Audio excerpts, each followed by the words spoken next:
Como hemos estado viendo anteriormente, todas las estructuras tanto de células eucariontes y procariontes. Ahora bien, también hemos estado viendo tanto funciones como las características principales y cómo es que están interactuando dentro de la célula estos organelos. Nos falta ver algunos organelos, por ejemplo, serían nuestro núcleo, nuestros ribosomas, nuestros centriolos, las estructuras de los cloroplastos, también las mitocondrias, ¿sí? Pero estas vamos a enlazarlas con la información de lo que es metabolismo celular, ¿de acuerdo? Dentro del metabolismo celular nosotros vamos a ver la respiración anaerobia, ¿sí? Esto quiere decir que es una respiración la cual se va a llevar a cabo eh, ahora sí que en ausencia del oxígeno y lo que es la función de la mitocondria, que sería la respiración aerobia, es decir, en presencia de oxígeno, ¿sí? Cómo es que se lleva a cabo esta respiración celular. Sí, respiración celular no quiere decir ese intercambio de gases que nosotros realizamos cuando respiramos, sino que esto es a nivel celular, cómo es que se metaboliza toda esa materia y energía que se introduce en nuestro organismo, cómo es que se alimenta, cómo respira, crece, se mueve, trabaja, se reproduce y muere esta célula. ¿De acuerdo? Entonces, esto es por medio de nuestra mitocondria. Posteriormente también tenemos que ver las estructuras del cloroplasto, en donde, bueno, la función más importante que se realiza aquí es la fotosíntesis, que es la síntesis de algunas moléculas por medio de la luz. Sí, entonces también vamos a ver la función del núcleo. Aquí en el núcleo, recuerden ustedes que están nuestro ADN y el ARN, ¿de acuerdo? Los cuales se van a llevar a cabo algunas funciones como sería la replicación, ¿sí? Que sería la mitosis, la transcripción y traducción. Esto quiere decir de qué productos tiene que producir la célula. ¿De acuerdo? Hagan de cuenta que en nuestro ARN vamos a tener 3 tipos, el cual pues va a dar el mensaje, ¿sí? Va a transcribir y va a traducir prácticamente qué elementos se requieren para que la célula se multiplique, ¿sí? O sea, no nada más es de dividir o de obtener algunos recursos. Entonces, aquí pues lo que tenemos que hacer es abordar estos organelos que nos faltan e ir explicando el metabolismo celular. Ahora, nosotros entendemos como metabolismo celular todas esas funciones que tiene que realizar nuestra célula, como ya lo habíamos dicho y como ustedes pueden ver en este pequeño diagrama, que requiere de materia y de energía para realizar todas esas funciones, que son reacciones químicas reguladas por catalizadores, ¿sí? Las cuales estos catalizadores se van a llamar enzimas. Y bueno, y estas enzimas son proteínas que regulan, sí, los procesos. No sé si ustedes recuerden que el catalizar era el tener un anabolismo o un catabolismo, es decir, acelera o va a alentar nuestra reacción. Ahora bien, ¿qué es lo que entendemos como respiración celular? ¿Sí? Se supone que es un proceso de liberación de la energía química contenida en los alimentos, ¿sí? Es decir, nosotros vamos a consumir alimentos y estos nos van a proporcionar los materiales idóneos para poder producir la energía y poder liberarla para que nuestro organismo funcione de manera adecuada. Ahora, vamos a tener 2 tipos de respiración. la aerobia, ¿sí? Que va a hacer la degradación de los nutrientes en presencia de oxígeno. Y la respiración anaerobia. Aquí es la obtención de energía química en ausencia del oxígeno.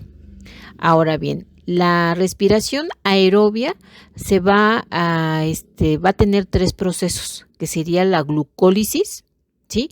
Que es la degradación de una glucosa y producción de 2 ATP solamente.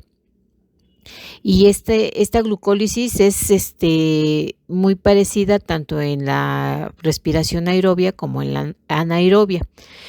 Otro de los procesos que comprende la respiración aerobia sería el ciclo de Krebs, ¿sí? Que aquí, a expensas del ácido pirúvico, se va a formar ácido acético. En el ciclo de Krebs, todo empieza con una molécula de glucosa, en la cual se va a desdoblar en 2 moléculas de ácido pirúvico, el cual a su vez se formará en acetilcoenzima A, y entonces aquí empezamos un ciclo por medio de un proceso de óxido-reducción, en el cual vamos a tener compuestos de 6 carbonos, que sería un ácido cítrico, posteriormente uno de 5 carbonos, que sería un ácido oxalosuccínico, y para después obtener un compuesto de 4 carbonos, que sería el succinilcoenzima A, y posteriormente terminamos con un compuesto de 4 carbonos, que sería un ácido oxaloacético. Este proceso se lleva 2 veces, porque acuérdense que de cada molécula de glucosa se forman 2 ácidos pirúvicos. Este proceso se va a llevar a cabo en la matriz de la mitocondria, para finalmente que se lleve el proceso llamado de cadena respiratoria o cadena transportadora de electrones y fosforilación oxidativa. ¿Cómo sucede esto?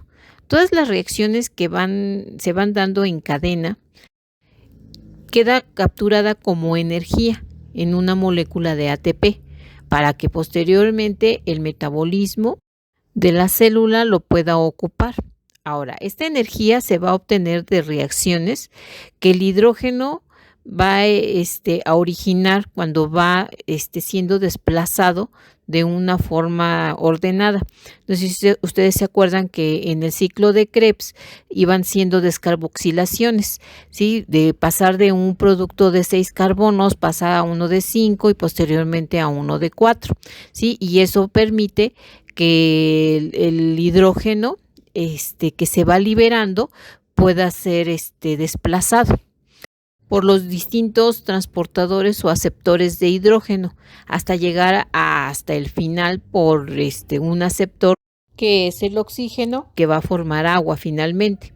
Ahora, se supone que estas reacciones, ¿sí? Que se van dando poco a poco, hasta que al final de la cadena respiratoria, la energía total obtenida por cada molécula de glucosa van a ser 38 ATPs de energía.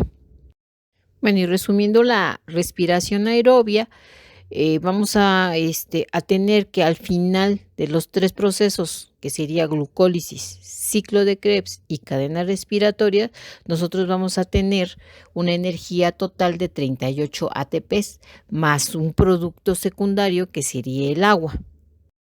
En la respiración anaerobia, la obtención de energía química va a ser en ausencia del oxígeno. Esta se va a dividir en 2, que sería el proceso de glucólisis, que al igual que en la respiración aerobia va a ser la degradación de una glucosa y la producción de 2 ATPs, y la fermentación. La fermentación es que a partir del ácido pirúvico se van a sintetizar distintos productos. Las fermentaciones más conocidas son la fermentación alcohólica, ¿sí? Y la fermentación láctica. La fermentación alcohólica es lo que les había comentado, que muchos productos como los vinos y las cervezas, de hecho también las levaduras, sucede todo el proceso descrito en la glucólisis, pero ya no entra a lo que es el ciclo de Krebs, porque ya es el último paso del ácido pirúvico, ya no es descarboxilado, ¿sí? Entonces, nosotros aquí por cada molécula de glucosa que entra, pero sin oxígeno, van a resultar 2 moléculas de dióxido de carbono y 2 moléculas de etanol, que es el alcohol. También tenemos la fermentación láctica, ¿sí? Esta fermentación se lleva a cabo en algunas bacterias y en los músculos de los animales. Esto es, por ejemplo, cuando hacen ejercicio intenso, ¿sí? El oxígeno no es suficiente, entonces el ácido pirúvico se vuelve aceptor del hidrógeno y se forma el ácido láctico, que son cristales. El ácido láctico son cristales, entonces por eso es cuando ustedes hacen ejercicio o alguna actividad intensa, ¿sí? Y que no estaban acostumbradas a hacerlo, pues entonces va a presentarse un dolor muscular que al paso del tiempo, conforme ustedes o vuelven a hacer el ejercicio o se acostumbran a hacer la actividad, estos cristales se van desgastando y van lastimando menos. Entonces, es así como se forman los cristales de ácido láctico. Aquí en estos 2 procesos, tanto en la fermentación alcohólica como en la fermentación láctica, pues nosotros vamos a obtener al final energía, sí, que serían 2 ATP solamente. Por lo que tenemos como resumen que una molécula de glucosa va a pasar por un proceso de glucólisis, ¿sí? Posteriormente, al pasar por este proceso, se forman 2 moléculas de ácido pirúvico o piruvato y va a depender si hay o no hay oxígeno. Si hay oxígeno, va a pasar por hacer una respiración aerobia, ¿sí? La cual va a entrar al ciclo de Krebs y a una cadena respiratoria.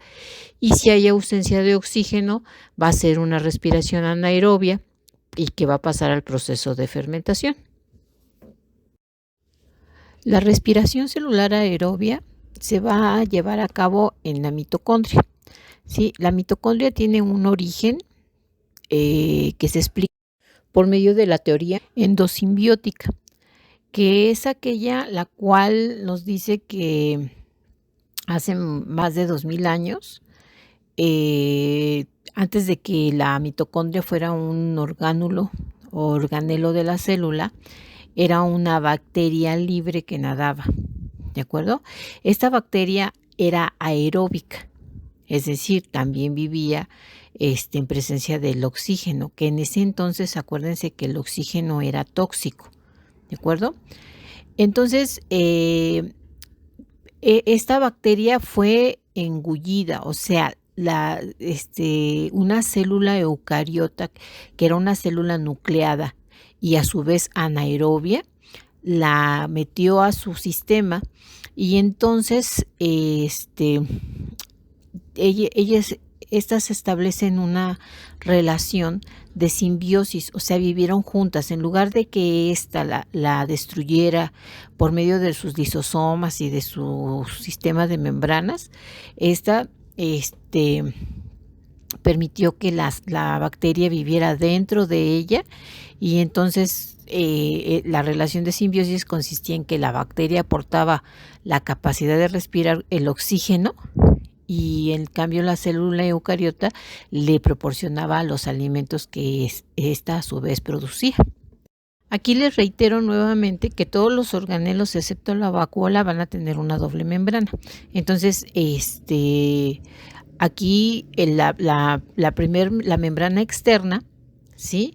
La va a formar nuestra célula eucariota, ¿sí? Bueno, si la explicamos por medio de la endosimbiosis.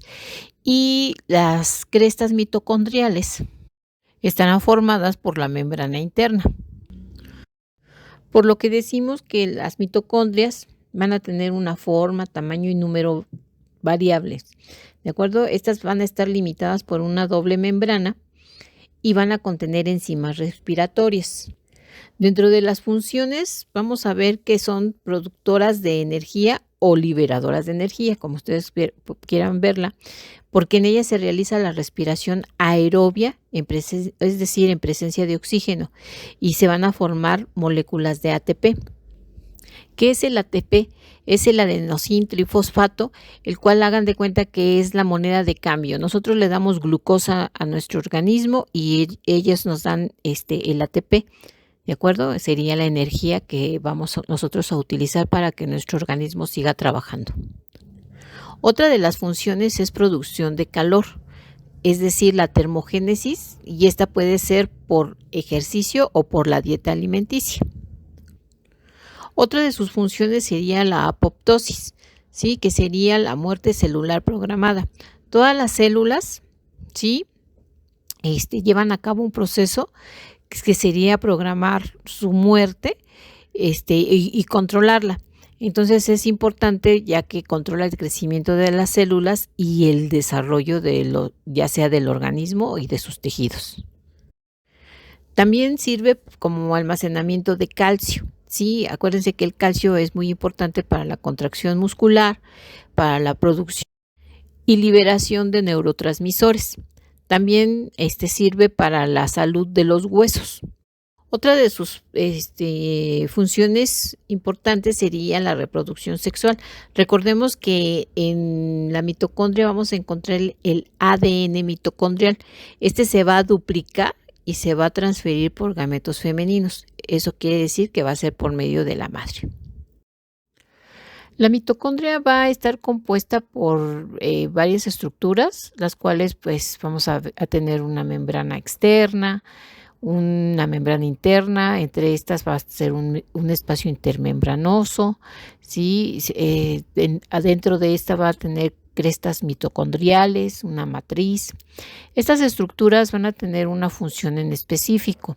Por ejemplo, las crestas mitocondriales en asociación con la membrana interna van a tener la función de la respiración celular, un transporte de electrones activo, la fosforilización oxidativa y el transporte de proteínas. Esta asociación de la membrana interna con las crestas mitocondriales va a facilitar el transporte de metabolitos, ¿sí? Los compuestos orgánicos, acuérdense que los compuestos orgánicos son proteínas, carbohidratos, lípidos, a diversas partes de la mitocondria. Ahora, el espacio intermembranoso, ¿sí? Es aquel que va a estar entre la membrana interna y la membrana externa, y ahí se van a concentrar un gran número de protones, los cuales son generados por el bombeo de complejos enzimáticos. Acuérdense que las enzimas nos van a permitir transferir energía de ATP hacia otros nucleótidos. Y también, la matriz mitocondrial va a tener un aspecto gelatinoso. Sí, pues va a estar formado por agua, iones, ribosomas, metabolitos. Aquí en esta matriz mitocondrial se van a metabolizar todos los nutrientes que sirven para que las mitocondrias generen energía, y también la beta-oxidación de los ácidos grasos. Todo esto se lleva por procesos de oxidorreducción, ¿sí? En la cual van a participar las enzimas. Acuérdense, de oxidorreducción es cuando una molécula se va a oxidar o se va a reducir.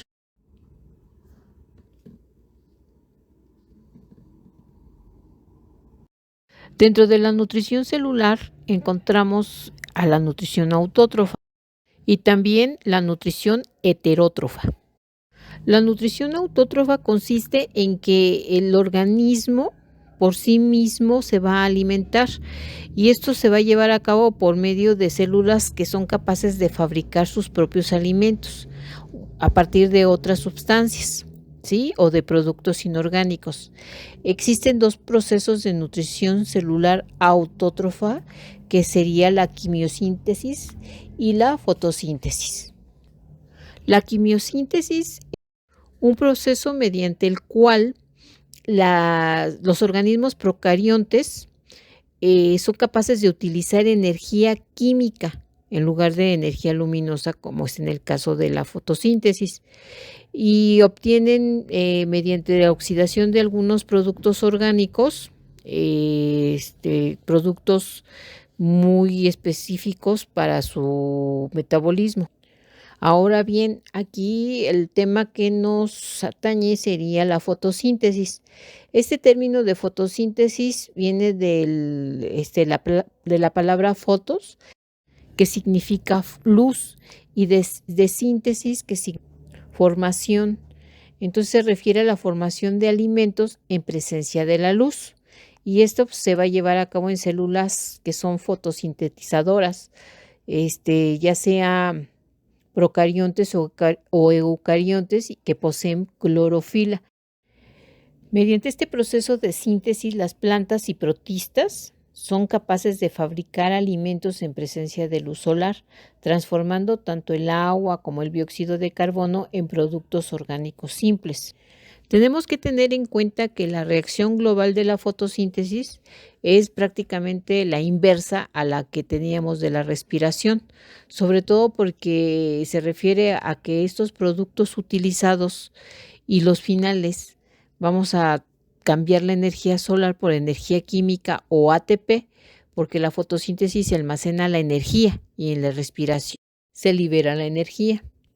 La fotosíntesis principalmente se va a llevar a cabo en los cloroplastos, que son organelos característicos de células vegetales y protistas, y principalmente protistas fotoautótrofos, que son las algas.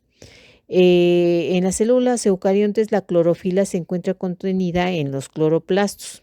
¿De acuerdo? Entonces las plantas verdes van a absorber el agua por sus raíces y van a adquirir el dióxido de carbono por medio de las hojas. Estas hojas van a estar directamente en contacto con la atmósfera. Ahora bien, vamos a tener diferente número de reacciones, como son las fotoquímicas, porque se realizan en presencia de la luz, y las otras que son termoquímicas, porque pueden llevarse a cabo con o sin la luz. Aquí por eso es que se divide la fotosíntesis en dos fases, que sería la luminosa y la oscura. Como podemos ver, entre las generalidades de la fotosíntesis, pues es que esta tiene dos fases, ¿sí? Una que es la fase luminosa, en donde se llevan reacciones fotoquímicas en las membranas de los tilacoides que están en los cloroplastos, ¿de acuerdo? Y la fase oscura, que son reacciones bioquímicas en el estroma de los cloroplastos, ¿de acuerdo? En donde en la fase luminosa la luz transforma todos los nutrientes que entran por las raíces. Entre estos elementos pues tenemos el agua, transporte de sales minerales, tanto micro como macroelementos. En esta fase se producen transferencia de electrones, en donde el dióxido de carbono se utiliza para la formación de glucosa y este se intercambia por el oxígeno que va a estar en los estomas de la hoja de la planta. En la fase luminosa se lleva a cabo una síntesis del ATP y una liberación de oxígeno, en donde la fosforilización fotosintética van a interactuar las clorofilas, tanto A como clorofila B, y estas son capaces de captar la energía luminosa emitida en forma de fotones, con lo que la clorofila pasa a un estado excitado liberando a un electrón. Este electrón liberado va a pasar a ser un electrón de alta energía, quedando en un nivel energético superior, por lo que se desprende de la molécula de clorofila y va a pasar a una cadena de aceptores, es decir, que van a aceptar algunas otras moléculas, y en donde la energía luminosa va a transformarse en energía química. Y ahora bien, al pasar de un aceptor a otro, ese electrón que libera la energía adicional absorbida de la luz va a quedar como un electrón normal, el cual se va a reincorporar a su molécula de clorofila y esta vuelve a quedar en condiciones de reiniciar otro ciclo. Esa energía que libera el electrón va a ser fijada en un fósforo inorgánico, transformándolo en un fósforo de alta energía, cual se va a unir posteriormente con el adenosín difosfato para formar adenosín trifosfato, que sería nuestro ATP.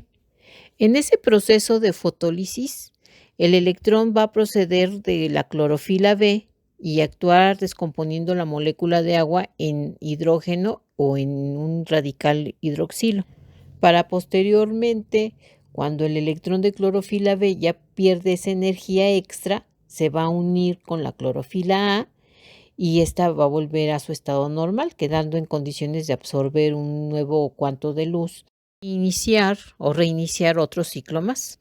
Ahora bien, la fase oscura va a ser, va a producir, mejor dicho, la fijación del dióxido de carbono y va a realizar la síntesis de alimentos. A este proceso también se le llama el ciclo de Calvin o de reacciones térmicas de Calvin, porque bueno, este fue el científico quien aclaró el complicado proceso en los años 50, 60, ¿sí? Aquí el dióxido de carbono que está en la atmósfera va a llegar al estroma del cloroplasto, donde se va a unir al difosfato de rubulosa, que es el azúcar de 5 carbonos, ¿sí? Entonces aquí va a resultar un producto de 6 carbonos altamente inestable, por lo que se va a fragmentar en 2 compuestos de 3 carbonos, formando 2 ácidos fosfoglicéricos. El ácido fosfoglicérico va a recibir los hidrógenos que se obtuvieron durante esa fase luminosa y que se habían unido de manera inicial al nucleótido de niacina, adenina fosfato. Y va a transformar el ácido fosfoglicérico en fosfogliceraldehído, que es un azúcar más sencillo. Ahora bien, aquí el resto se va a transformar en glucosa y la cual puede ser utilizada de inmediato como combustible respiratorio. Acuérdense que la glucosa va a ser el combustible de la respiración celular, ¿sí? O también puede ser empaquetada en forma de polisacárido, es decir, almidones, e inclusive puede ser transformada en grasas y proteínas. Los cloroplastos son organelos, los cuales vamos a encontrar en plantas, algas y cianobacterias. Estos cloroplastos tienen la función principal de captar la energía luminosa o bien realizar algunos procesos o reacciones bioquímicas para poder producir los nutrientes necesarios para que la planta o los organismos realicen su metabolismo. Este organelo va a contar con 2 membranas, una externa y otra interna, ¿sí? Posteriormente va a tener una estructura llamada grana, la cual está formada por una pila de tilacoides. Aquí los tilacoides tienen una función muy importante, ya que las reacciones fotoquímicas se van a llevar en las membranas de estos tilacoides. A diferencia de la fotosíntesis de fase oscura, que se va a llevar en el estroma de los cloroplastos. Aquí en el estroma nosotros vamos a tener unas estructuras llamadas lamelas, o también son llamadas tilacoides del estroma. Estas estructuras van a tener la función de intercomunicar los tilacoides que están conformando la grana y de introducir algunos de los productos almacenados en el estroma hacia el lumen, que es el interior del tilacoide.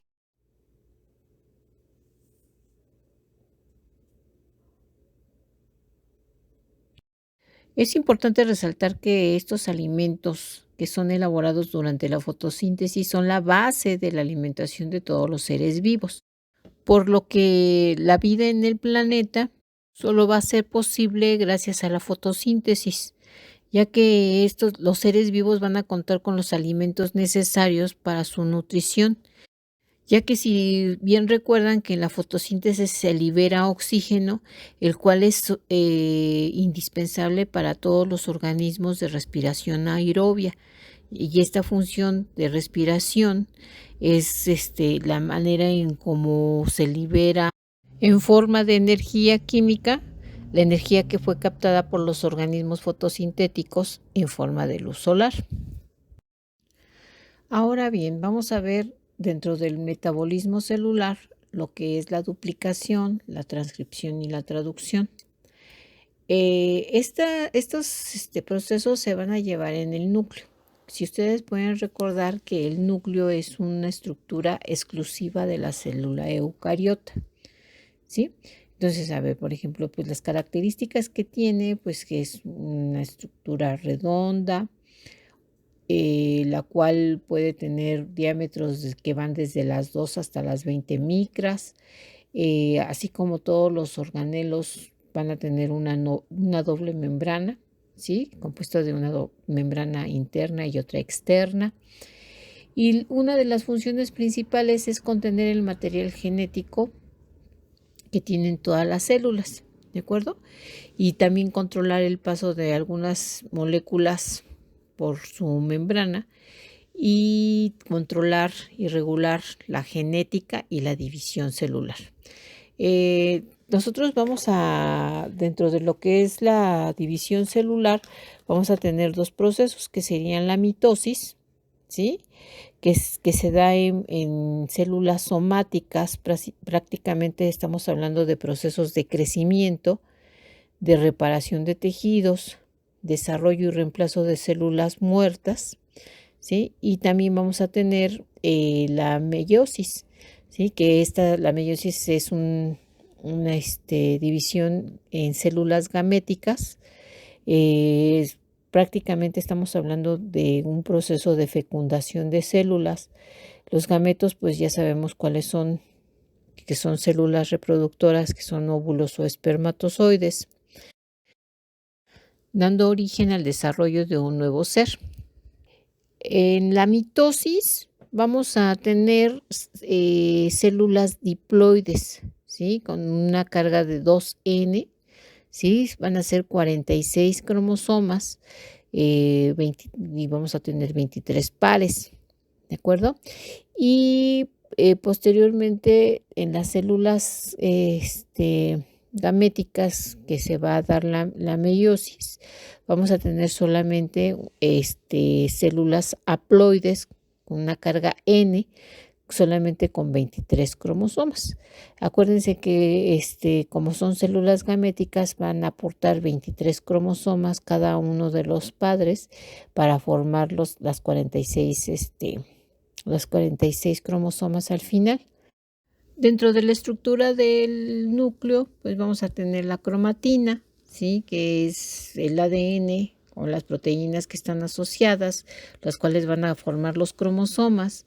El nucleoplasma, que es el fluido viscoso en el cual está inmerso el núcleo. El nucleolo, ¿sí? Que pueden ser uno o varios nucleolos, ¿sí? Estos se van a encargar de llevar a cabo la transcripción del ARN, que es el ensamblaje de subunidades ribosómicas. También vamos a tener en el nucleolo una región densa de forma irregular con proteínas y ácidos nucleicos. Ahora, también hay una envoltura nuclear, que es una doble membrana de lípidos, ¿sí? La cual va a estar conectada con el retículo endoplasmático y la membrana interna va a contener el nucleoplasma. También van a tener algunos poros nucleares que se van a encargar de permitir el intercambio selectivo entre el núcleo y el citoplasma, los ribosomas y el ARN mitocondrial. Aquí, pues nosotros podemos ver que los procesos de duplicación, transcripción y traducción se van a llevar a cabo porque están la información de los nucleótidos, que son el ADN y el ARN. Recordemos que la duplicación que se va a llevar en este ADN, pues va a ser la capacidad de autoduplicarse, y crear copias idénticas, ¿sí? Y estas copias pues las van a hacer por medio de los procesos que ya habíamos mencionado, que es la meiosis y la mitosis, ¿de acuerdo? Entonces, recordemos, mitosis va a ser en células somáticas, ¿sí? Que son de procesos de crecimiento, reparación de tejidos y reemplazo de células muertas. Y la meiosis son en células gaméticas, ¿sí? Que son en procesos de fecundación y desarrollo de un nuevo ser. En específico, nosotros vamos a abarcar el tema de mitosis, ¿sí? En donde nosotros veremos que las células progenitoras, al dividirse, van a donar el mismo tipo de ADN a las células hijas. En donde también vamos a encontrar que el ADN va a codificar la formación de 3 diferentes tipos de ARN, que serían el ARN M, que es el ARN mensajero. Después tenemos el ARN-R, que sería el ARN ribosomal, y el ARN-T, que sería el de transferencia. El ARN mensajero es el que va a copiar de manera directa la información contenida en los genes del ADN, ¿sí? Y está formado por codones. Este proceso se llama transcripción. Para que esta información posteriormente se manifieste como una secuencia de aminoácidos para poder integrar una proteína. Y ese proceso se llama traducción. Esta información posteriormente se lleva al ARN ribosomal, que se encuentra en los ribosomas, donde se lleva a cabo la síntesis de proteínas. Y el ARN de transferencia, en uno de los extremos va a tener el anticodón, que es la forma o la estructura complementaria al codón del ARN mensajero, ¿sí? Y eso es en un extremo, y en el otro extremo va a acarrear un aminoácido. Ahora bien, una forma de replicación sería el proceso de la mitosis, ¿sí? Mediante la mitosis se van a originar 2 nuevas células diploides iguales a partir de una. Este proceso también es conocido como cariocinesis, ¿sí? Y se ha dividido en 4 fases o etapas para poder estudiarlo con claridad. En primera instancia se da la interfase, que es un aviso cuando la célula se va a empezar a dividir, en donde los centrosomas tienen microtúbulos y los cromosomas van a formar hilos de cromatina. A ver, aquí todos los organelos se van a duplicar, ¿sí? Y la célula va a aumentar de tamaño. Para entonces tenemos la primera fase que se llama profase. Esta es una de las etapas tempranas en donde los cromosomas aparecen como delicados filamentos no individualizados dentro de la cavidad nuclear. El centrosolo se divide en 2 centriolos que se van a desplazar en sentido contrario hasta quedar en posición opuesta. Estos se van a rodear de radiaciones gelatinizadas, por lo que se da el nombre de áster. Entre estos 2 áster se forman hilillos del citoplasma más denso, que van a dar origen al uso acromático. En esta fase, la membrana nuclear y el núcleo se van a desintegrar y los cromosomas se van a ir condensando y definiendo hasta quedar por parejas, que son las cromátidas o cromosomas hijos. Estas van a estar unidas por un centrómero, que es una estructura por medio del cual se va a poner en contacto con las fibrillas de luz acromático.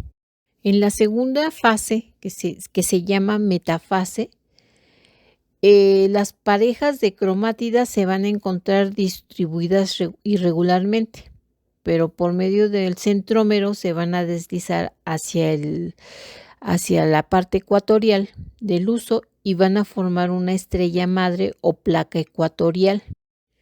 En esta etapa, los centrómeros de cada pareja de cromátidas se van a dividir, permitiendo con ella la separación de los cromosomas hijos.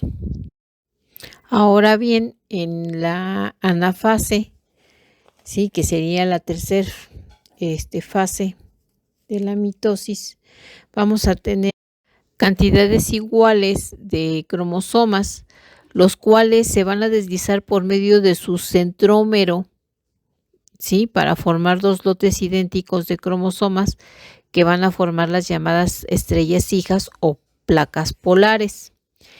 Estos cromosomas van a emigrar hacia los polos por medio de este centrómero y van a llegar a los polos en dos lotes idénticos.